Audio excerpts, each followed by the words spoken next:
So there are two boxing matches taking place tonight, and both of them include MMA fighters, so I thought, why not give my opinion on them? I'm of course talking about Evander Holyfield versus Vitor Belfort and Anderson Silva versus Tito Ortiz in 2021. This is the reality that we live in now. These are the big fights this weekend. Evander Holyfield is boxing Vitor Belfort, and Anderson Silva is boxing Tito Ortiz. Welcome to 2021. We just had the previous big boxing event of Jake Paul versus Tyron Woodley, and now it's another big boxing event tonight, including 3 other MMA fighters in the main and co-main event slots. It's a very interesting time.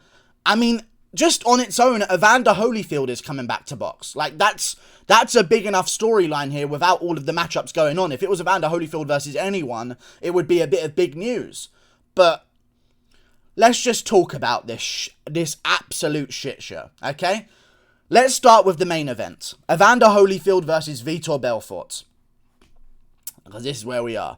I'm worried for Evander Holyfield's safety, in all honesty, okay? Like, I have heard the stories of Evander Holyfield. I wasn't around when Evander Holyfield was king of the boxing world and doing what he does in his prime, of course. He's a pretty old guy. I just wasn't around back then, and if I was around back then, I was barely conscious as a toddler. So, I understand he's an amazing boxer, okay, but there is this thing called age, and there's also this thing called open workouts. And, I've been analysing both of them with Evander Holyfield, and I believe he's nearly 60 years of age, and fair play to him, he doesn't look like it, okay, because he looks in very good shape, and respect for staying in good shape, because we usually see with boxers, they just inflate and end up looking like the guy who ate that boxer about like 2 years after their career is over. So real credit to Evander Holyfield for staying in good shape, and honestly, probably showing up in better shape than Oscar De La Hoya would, and he didn't even have a full camp. So great on Evander Holyfield.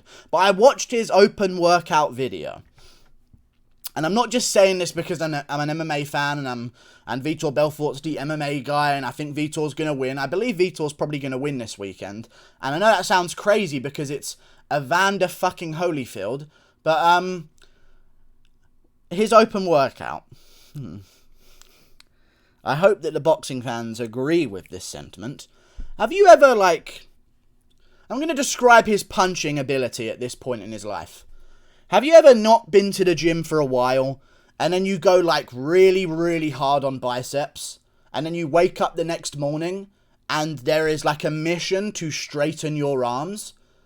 It feels as though Evander Holyfield lives that existence every day of his life, regardless of how much he works out his arms or how long he hasn't been working out for. I mean, it seems like and don't get me wrong, normally when you're looking at open workouts, it's like, man, that 5-punch combination that he threw looked like a bit of a tough task for him. Straightening his arms appears to be a real Mission Impossible-like situation for Evander Holyfield. I mean, it's genuinely pushing his hands out there at the pads. And, Deji looked better. Let's just say that, okay? And I've watched a lot of these shit shows of boxing recently. And I know that Evander Holyfield deserves ultimate respect. I do respect him for even getting in there at this point in his life.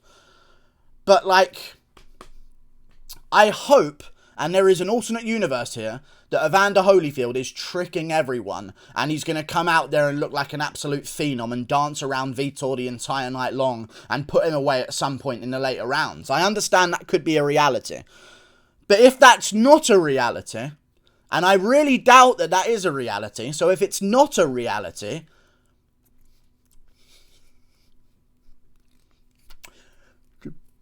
don't let him in the fucking ring. Okay? Can we just call it off now? Because Vitor's got some hands, you know? And I know that he didn't look as great as maybe he once did in his prime on the open workout, him hitting the pads. But he looked like someone with the ability to straighten their arms quickly. And that's what we're talking about here. I know I'd love to talk about the footwork and the jabs of either guy and the rear hands of either guy and the way they set up their techniques and the timing of both of them and the different style matchups that's going on here. But I don't think they need to be a part of this argument. Vitor Belfort can straighten his arms within a second, okay? And that's not a difficult thing to do if you're under the age of 50, but Vitor's pulling it off. And that's what I'm noticing here between the two of their open workout footages. I feel like Evander Holyfield is going to get sparkoed in round 1, and I don't really respect Vitor for winning it, if he does. But I think he's just going to go out there, fueled up with TRT. And listen, people are talking about Vitor Belfort being on TRT. I know I'm joking about it as well. Vitor is definitely... We've seen Vitor's final days in the UFC. He's testosterone dependent. You know what I mean? Like, it's not even the fact that he is topping himself up over the limit of testosterone. Without it, Vitor is genuinely a saggy shell of a man suit of Vitor Belfort just hanging off of him. Like, he's genuinely nothing without that little bit of testosterone that he can get. So, even though he's dependent on it, he's still going to be juiced up to some point that a guy normally his age wouldn't be. So he's in decent shape. But I truly believe maybe Evander Holyfield's on some of that TRT as well. Let's be real, dude. He's in phenomenal shape right now. I mean, both of them showed up in better shape than Darren Till did for his Derek Brunson fight. I mean, they're both on something, I would imagine. Okay, let's be real. Boxing back then, I wouldn't say it was 100% clean, because boxing's not 100% clean now. So I don't think just saying, oh, Vitor's on roids, he's going to win, is like effective here, because Evander's also probably going to be on that certain. You know what I'm saying? But I think Vitor's going to KO him in the first round. I think he's just going to go straight after him. Evander's not been in the ring for a very long time. He can't straighten his arms, and he's really old. And I don't know how he's going to react to getting a big thump off of Vitor Belfort in the first round, even with boxing gloves on. I guess we'll see. But I'm going to pick Vitor Belfort by first round KO. Let's move on to the co-main event. God. Anderson Silva versus Tito Ortiz. Now, again, I respect these two men. Honestly, showing up in good shape. Anderson Silva, always the professional in these situations, makes weight. I mean, he even made weight in his last fight against Julio Chavez Jr., and he didn't make weight, and he was the boxing guy who was supposed to be the guy taking it seriously here, and Anderson Silva's an MMA guy who doesn't really know what he's getting into. He's not used to boxing, but he's the one who showed up on weight, in shape, should I say, and looked good out there against Julio Chavez Jr.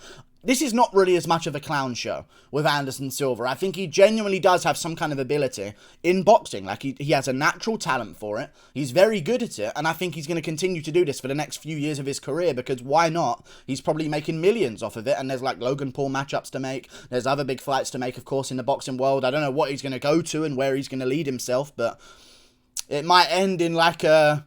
I don't know how it's going to end, but I mean... Am I dumb to say that at one point, like, if Alexander Usyk needs to rebuild his career after an AJ loss, like, that option isn't there? Like, honestly, Anderson Silva's got some name value, and if he keeps winning these big profile fights, he's probably going to try and risk it all against, like, a legit top-level boxer around his weight class. I'm probably wrong on the weight classes, but I think they're about similar size. Either way, I think Anderson Silva's going to destroy Tito Ortiz. Tito Ortiz is just a bit of a little... empty head mess of a man. And I think he doesn't really know what he's doing. And I know he KO'd Chuck Liddell, but again, Chuck Liddell was one of these guys struggling to straighten their arms in an open workout video. So Tito Ortiz beats Chuck Liddell, KOs him in an MMA fight. I don't even remember what the situation was again. Was it Golden Boy MMA or something like that? I think it was. And he got finished. Chuck Liddell loses. Tito's just on a bit of a situation right now where he's just trying to get good wins in his career that look good in his legacy and just trying to add to his legacy. And I respect Tito for that because he's still doing it. He's still in shape as well. Again, better shape than Darren Till was for the Derek Brunson fight, of course. That makes sense. But he didn't make weight because it was very obvious he wasn't going to, because he genuinely was like saying 5 days, a week away that he's probably not going to make it, like openly saying that, because that's our Tito. Never been the same since that Chael Sonnen beatdown, you know what I mean? He just hasn't been switched on. Before the Chael Sonnen fight, of course, because Chael's completely undefeated, everyone knows that. Before the Chael Sonnen fight, Tito was a wordsmith. Like, Tito was a linguistic genius out there. He would captivate an entire nation with his voice. He could lead us into battle, okay? All it would take, like, you want to go up against the Germans, one Jackal story about a lion and his mane and the Jackals coming up to pester him, all of a sudden, those Germans are toast. That's how we won World War II. It was a descendant of Tito that gave us the rallying speech. But after that Chael beatdown, he's never been the same. So he's a little bit off, and I'm just going to assume Anderson schools him, because Anderson beats Julio Chavez. What the fuck just happened there?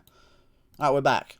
Anderson beat Julio Chavez Jr., and that's good. Like, Anderson's still actually good. I mean, looking back at his fight with Israel Adesanya, guy won a round. Paulo Costa ain't winning rounds.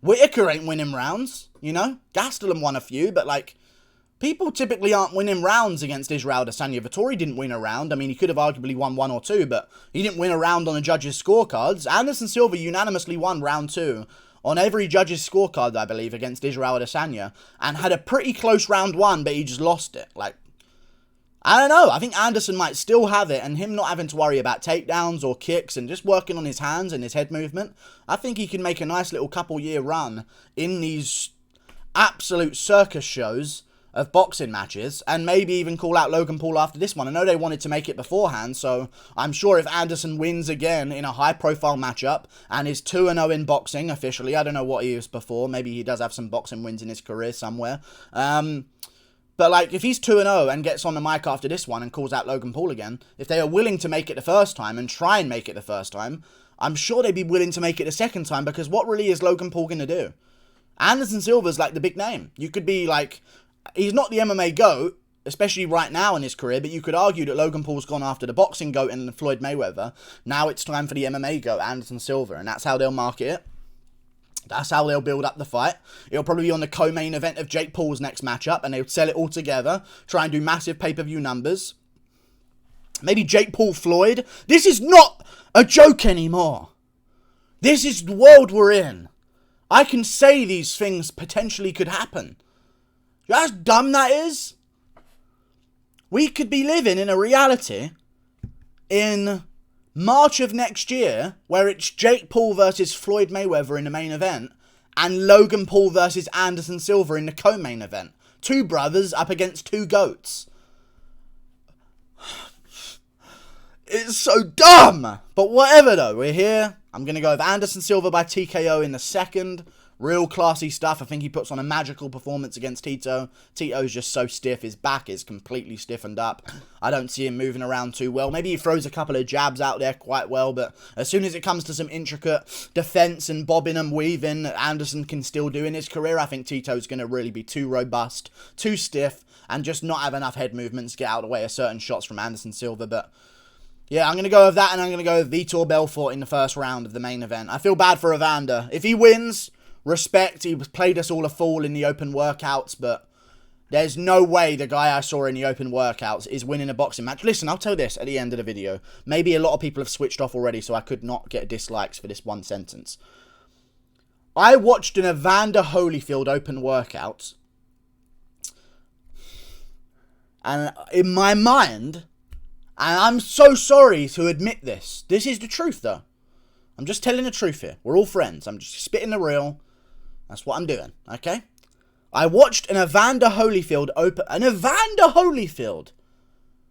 boxing workout video, and there was a voice in my big old head that whispered to me, you could beat him. That's genuinely what happened.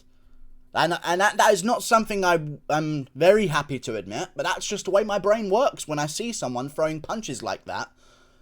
I thought to myself, you know, you might have a chance. So who knows? Build up a couple more subs.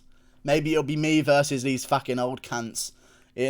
Me versus like a one-legged fucking 80-year-old Evander Holyfield in 2040. Let's make it happen, boys. Like and subscribe. Thank you for watching. Click that button up there. Toodle pip. I'll see you later. Goodbye.